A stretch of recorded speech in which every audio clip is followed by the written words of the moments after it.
കഴിഞ്ഞ കുറച്ചു ദിവസങ്ങളായി ഇന്ത്യൻ മാധ്യമങ്ങളിലും അന്താരാഷ്ട്ര മാധ്യമങ്ങളിലും വലിയൊരു ചർച്ച നടക്കുകയാണ്. ഇന്ത്യ അമേരിക്കയ്ക്ക് കീഴടങ്ങി റഷ്യൻ എണ്ണ വേണ്ടെന്ന് ഇന്ത്യ തീരുമാനിച്ചു, ട്രംപ് ഇന്ത്യയെ മുട്ടുകുത്തിച്ചു എന്നിങ്ങനെയാണ് വാർത്തകൾ. എന്നാൽ സുഹൃത്തുക്കളെ, അന്താരാഷ്ട്ര നയതന്ത്രം എന്നത് ഇത്ര ലളിതമായ ഒന്നല്ല. ട്രംപ് ഒരു ബിസിനസ്സുകാരനാണ്. അദ്ദേഹം തന്റെ വോട്ടർമാരെ കാണിക്കാൻ ചില പ്രഖ്യാപനങ്ങൾ നടത്തുന്നു.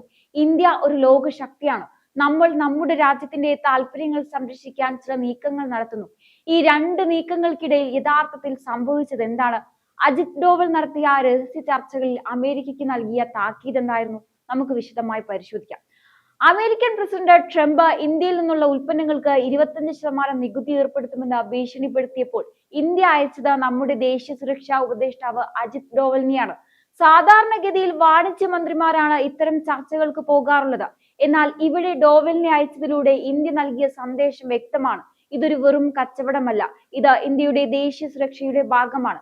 വാഷിംഗ്ടണിൽ നടന്ന ചർച്ചകളിൽ അമേരിക്കൻ ഉദ്യോഗസ്ഥർ ഇന്ത്യയെ സമ്മർദ്ദത്തിലാക്കാൻ ശ്രമിച്ചു. റഷ്യൻ എണ്ണ വാങ്ങുന്നത് നിർത്തിയാൽ മാത്രമേ നികുതി കുറയ്ക്കുമെന്നായിരുന്നു അവരുടെ വാശി. എന്നാൽ ഡോവൽ അവിടെ വെച്ച മറുപടി ഇതായിരുന്നു: ഇന്ത്യയുടെ ഊർജ ആവശ്യങ്ങൾ നിറവേറ്റാൻ റഷ്യൻ എണ്ണ അനിവാര്യമാണ്. അത് തടയാൻ നോക്കിയാൽ അത് ഇന്ത്യയോടുള്ള ശത്രുതയായി കണക്കാക്കേണ്ടി വരും. ഈ കടുത്ത നിലപാടാണ് അമേരിക്കയെ ചർച്ചകളിൽ മയപ്പെടുത്തിയത്.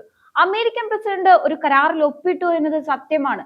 അതിൽ ഇന്ത്യ റഷ്യൻ എണ്ണ വാങ്ങുന്നത് കുറയ്ക്കുമെന്ന് എഴുതിയിട്ടുണ്ടാകാം.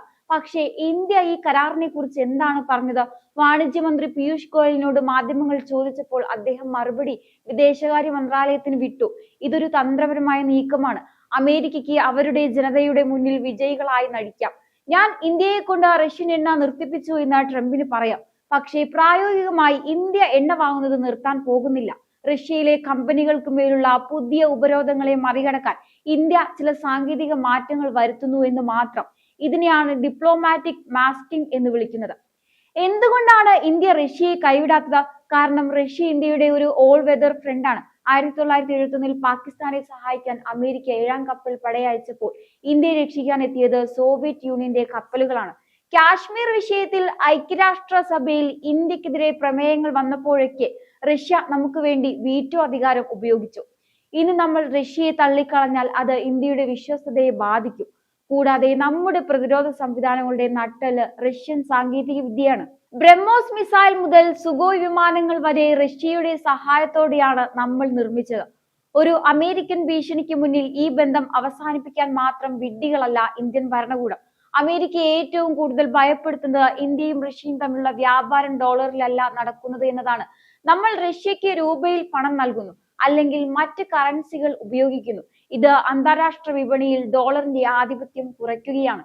ഡോളറിനെ ലോകത്തിന്റെ ഏക കറൻസിയായി നിലനിർത്താൻ അമേരിക്ക ആഗ്രഹിക്കുന്നുണ്ട്. എന്നാൽ ഇന്ത്യയും റഷ്യയും ചേർന്ന് നടത്തുന്ന ഈ ഡോളറൈസേഷൻ നീക്കം അമേരിക്കയുടെ സാമ്പത്തിക അടിത്തറയെയാണ് ബാധിക്കുന്നത്. അതുകൊണ്ടാണ് എണ്ണയുടെ പേരിൽ അവർ ഇന്ത്യയെ സമ്മർദ്ദത്തിലാക്കാൻ ശ്രമിക്കുന്നത്.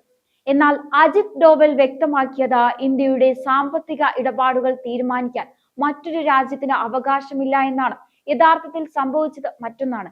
ഇത് ഇന്ത്യയുടെ തോൽവിയല്ല, മറിച്ച് അമേരിക്കയുടെ നിബന്ധനകളെ ഇന്ത്യയുടെ താല്പര്യങ്ങൾക്കനുസരിച്ച് മാറ്റി എഴുതിയ അജിത് ഡോവലിന്റെയും നരേന്ദ്രമോദിയുടെയും നയതന്ത്ര വിജയമാണ്.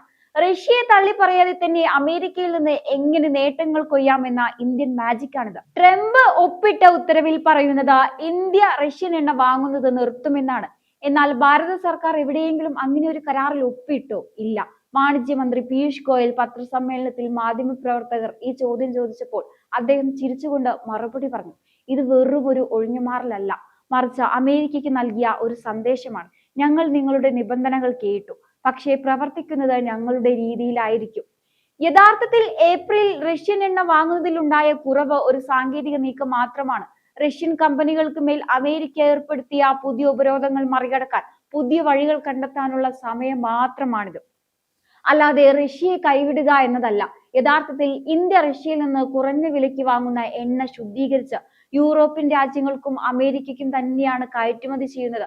ഇന്ത്യ ഈ എണ്ണ വാങ്ങുന്നത് നിർത്തിയാൽ ആഗോള വിപണിയിൽ പെട്രോൾ വില കുതിച്ചുയരും. ഇത് അമേരിക്കയിലെയും യൂറോപ്പിലെയും സാധാരണക്കാരെയാണ് ബാധിക്കുക. അതുകൊണ്ട് തന്നെ ഇന്ത്യ റഷ്യൻ എണ്ണ വാങ്ങുന്നത് അമേരിക്കയ്ക്ക് പൂർണ്ണമായും തടയാൻ കഴിയില്ല. ഇന്ത്യയെ പിഴക്കിയാൽ ആഗോള എണ്ണ വിപണി തകരും. ട്രംപിന്റെ ഭീഷണി വെറും രാഷ്ട്രീയ നാടകമാണെന്നും പ്രായോഗികമായി ഇന്ത്യയെ തടയാൻ അവർക്ക് കഴിയില്ലെന്നും ഇതിൽ നിന്ന് വ്യക്തമാണ്. ഇന്ത്യ സ്വന്തം ലാഭം മാത്രമല്ല, ലോകത്തിന്റെ സാമ്പത്തിക സന്തുലിതാവസ്ഥയും നിലനിർത്തുകയാണ് ചെയ്യുന്നത്. നമ്മുടെ സർക്കാർ എടുക്കുന്ന ഓരോ തീരുമാനത്തിന് പിന്നിലും 140 കോടി ജനങ്ങളുടെ ജീവിതമുണ്ട്. റഷ്യൻ എണ്ണ നിർത്തിയാൽ ഇന്ത്യയിൽ പെട്രോൾ വില 150 രൂപ കടന്നേക്കാം. അത് സാധാരണക്കാരന്റെ കുടുംബ ബജറ്റ് തകർക്കും. ഒരു ജനാധിപത്യ രാജ്യത്തെ ഭരണാധികാരി എന്ന നിലയിൽ നരേന്ദ്രമോദിക്ക് തന്റെ ജനങ്ങളെ പട്ടിണിക്കിട്ട് അമേരിക്കയെ പ്രീണിപ്പിക്കാൻ കഴിയില്ല. ഇന്ത്യ ഫസ്റ്റ് എന്നതാണ് നമ്മുടെ നയം. അമേരിക്കയ്ക്ക് അവരുടെ താല്പര്യങ്ങൾ വലുതാണെങ്കിൽ ഭാരതത്തിന് ഭാരതീയരുടെ താല്പര്യങ്ങളാണ് വലുത്. ഈ ഒരു വിട്ടുവീഴ്ചയില്ലാത്ത നിലപാടാണ് ഇന്ന് നമ്മൾ കാണുന്ന മാറ്റങ്ങൾക്ക് കാരണം. നമ്മൾ എണ്ണ വാങ്ങുന്നത് തുടരും, പക്ഷേ അത് അന്താരാഷ്ട്ര നിയമങ്ങൾ പാലിച്ചും നമ്മുടെ സുഹൃത്ത് ബന്ധങ്ങൾ തകരാതെയുമായിരിക്കും.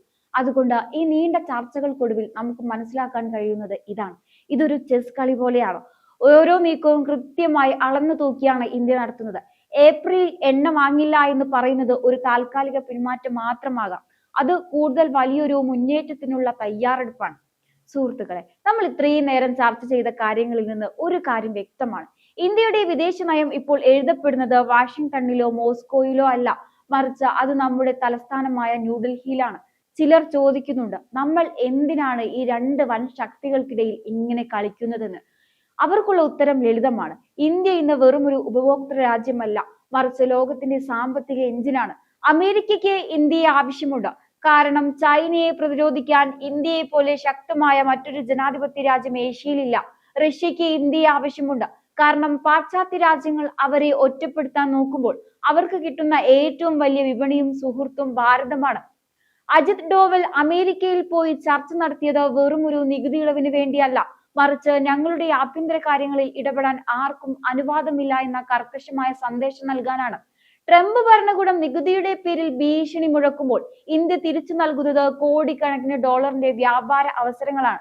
പക്ഷേ ആ അവസരങ്ങൾ വേണമെങ്കിൽ ഇന്ത്യയുടെ പരമാധികാരത്തെ ബഹുമാനിക്കണമെന്ന നിബന്ധനയും നമ്മൾ മുന്നോട്ട് വെക്കുന്നുണ്ട്.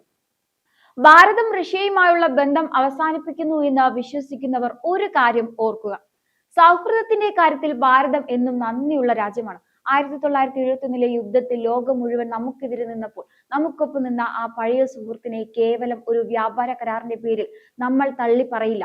അതേസമയം തന്നെ ആധുനിക സാങ്കേതിക വിദ്യയ്ക്കും സാമ്പത്തിക വളർച്ചയ്ക്കും അമേരിക്കയുമായുള്ള കൂട്ടുകെട്ട് അനിവാര്യമാണെന്നും നമുക്കറിയാം. ഈ രണ്ട് വശങ്ങളെയും ബാലൻസ് ചെയ്ത് കൊണ്ടുപോകുന്നതിനെയാണ് തന്ത്രപരമായ സ്വയം ഭരണാധികാരം എന്ന് പറയുന്നത്.